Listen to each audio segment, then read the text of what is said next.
Una cerimonia per celebrare l'arrivo di nuovi mezzi al comando dei Vigili del Fuoco di Belluno. Nella sede centrale sono stati schierati mezzi e attrezzature acquistate con i fondi della Regione Veneto e destinati a tutta la regione. I Vigili del Fuoco avranno quindi a disposizione 7 nuovi mezzi, 2 pick-up per il soccorso destinati ai sommozzatori di Vicenza e Venezia, 5 furgoni da 5 tonnellate per i comandi di Belluno, Treviso, Vicenza e Padova e per i sommozzatori di Venezia, materiale antincendio ad alta tecnologia per i distaccamenti volontari di tutta la regione, rappresentati da numerosi volontari presenti alla consegna delle attrezzature. A fare gli onori di casa il comandante di Belluno Antonio Del Gallo in rappresentanza dei 30 distaccamenti volontari dei Vigili del Fuoco della provincia.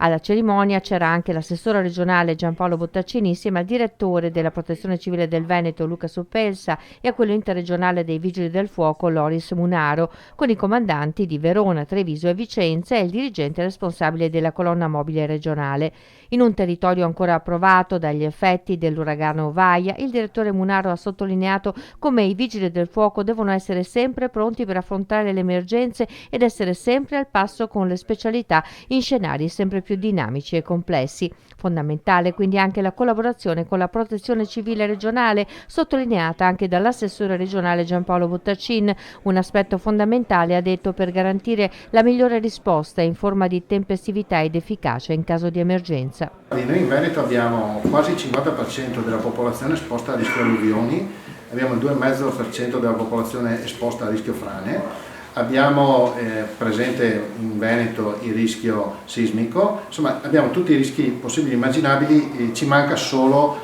quello vulcanico, per cui dobbiamo essere pronti sia